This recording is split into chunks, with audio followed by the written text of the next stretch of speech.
E foi bem colocado aqui pela irmã, porque no terceiro dia, né, a gente vê aqui a narrativa do terceiro dia, que Deus vai falar assim, em Gênesis capítulo 1, versículo 9, né? Aí Deus diz assim: disse também Deus, ajuntem-se as águas debaixo dos céus. Então ele está falando aquelas águas que estavam abaixo do firmamento, né? Para elas se ajuntarem num só lugar e apareça a porção seca. Então aqui apareceu o mesmo que a gente conhece como a terra, né? A terra de ser a porção seca. E assim fez. A porção seca chamou Deus terra e o ajuntamento das águas mares. Então você vê que está formando ali, né, a terra onde nós pisamos e os mares, né, as águas de baixo, que ficou separada dessa porção seca, chamou mares. E viu Deus que isso era bom. E disse, aí entra o que a irmã falou, ó, produz a terra relva, ervas que deem semente. Começou a produzir vida, né? Exatamente. Que deem frutos segundo a sua espécie, cuja semente esteja nele, sobre a terra. Então, assim, esse é o aspecto principal aqui, né? Então a gente vê que aqui, quando Deus começa o trabalho de produzir vida, aí ele vai separando exatamente um povo, né? É justamente a era ali onde Abraão é chamado, constitui um povo, né? Aquele povo vai parar no Egito, a libertação deles, aí tem Moisés, aí a era dos profetas. Tudo isso acontece dentro desse milênio, do terceiro milênio. Então aqui a gente já está em 3.000 anos de história da humanidade. São duas coisas que o Senhor cria com veemência. É a separação da porção seca, né? O aparecer da porção seca, que nos remete à nação de Israel, ao lugar, à localização onde o Senhor guiou o povo para uma porção de terra, verdadeiramente. E a outra questão são as árvores frutíferas, árvores que deem frutos. E Jesus também vai até, um dado momento, amaldiçoar a árvore que não dá fruto, também fazendo referência ao povo. Aqueles que estão nele precisam dar frutos, né?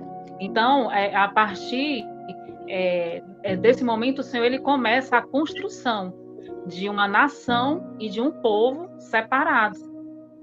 Então, vai toda ali aquela narrativa que a gente já conhece, de chamar Abraão, das promessas, da peregrinação, todo aquele contexto que a gente conhece, a formação das 12 tribos, e Deus entregando, né, as tábuas do decálogo para o povo dele, dando todas ali as ordenâncias, né, para o povo, dando todas as instruções. Então, isso tudo foi no terceiro milênio. A preparação, né, para a vinda do Messias, a mensagem dos profetas. Então, tudo isso foi trabalhado no terceiro milênio, que foi quando o Senhor começou a produzir, de fato, vida, né? Ele começou a dar instruções para o povo que nós deveríamos encontrar vida somente em Cristo.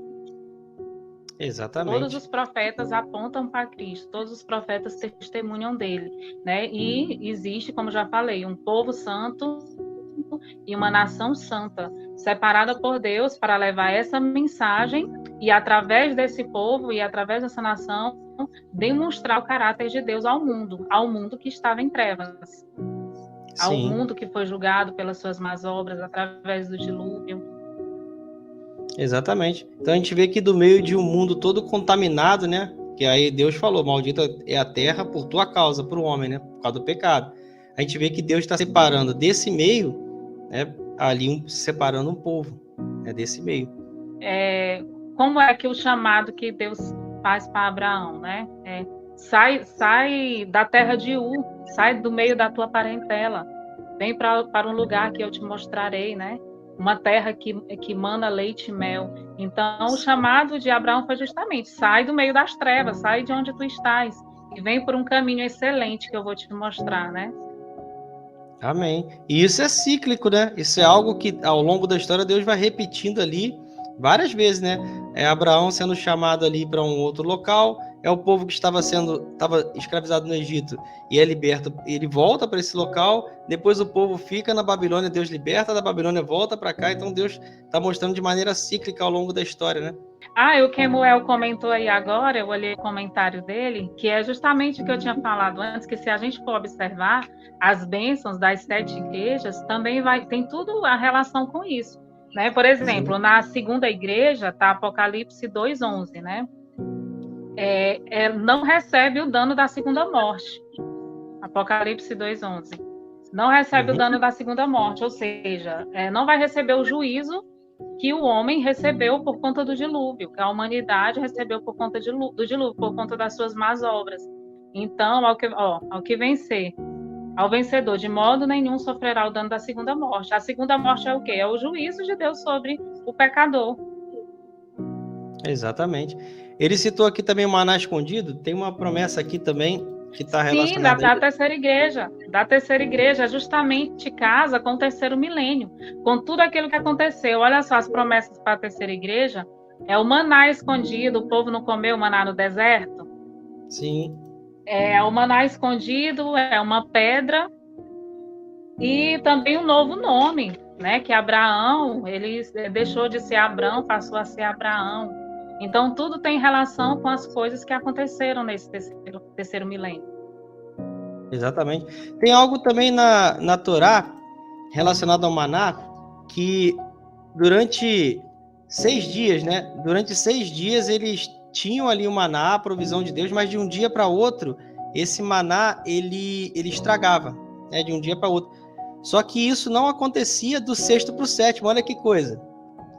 Porque aí mostra que ali já há uma incorruptibilidade, está ligado a essa promessa exatamente do maná escondido. Comer do maná escondido está ligado à glorificação do corpo. Que o corpo ele deixa de ser um corpo corruptível por causa da queda, né? E ele passa a ser um corpo incorruptível. Então a gente está no 3º dia, né? Então você vê quantas coisas, só nesses primeiros 3 dias aqui, né? A gente vê que a narrativa do dia da criação aponta certinho, né, para cada milênio, né? Cada dia da criação aqui, ele vai corresponder a um milênio, né? Deus está contando toda a história da humanidade aqui através dos 7 dias da criação. Então a gente está entrando na narrativa de cada dia e explicando cada dia para o que ele vai apontar. O primeiro dia foi feita ali a separação de luz e trevas, que aponta para o homem, né? O bem e o mal, a separação entre o bem e o mal. O segundo dia aponta aqui que houve separação entre águas e águas com a criação do firmamento, né? Então a gente vê aqui o dilúvio, que aconteceu no 2º milênio, já estamos em 2000 anos aqui, ó, tá vendo? A história sendo contada. E aqui no 3º milênio é a era de Moisés, dos profetas, a separação de um povo, né? E Deus está fazendo ali frutificar na terra, né? Então a narrativa de Gênesis no 3º dia diz que Deus fez aparecer a porção seca e fez aparecer ali a vegetação, né?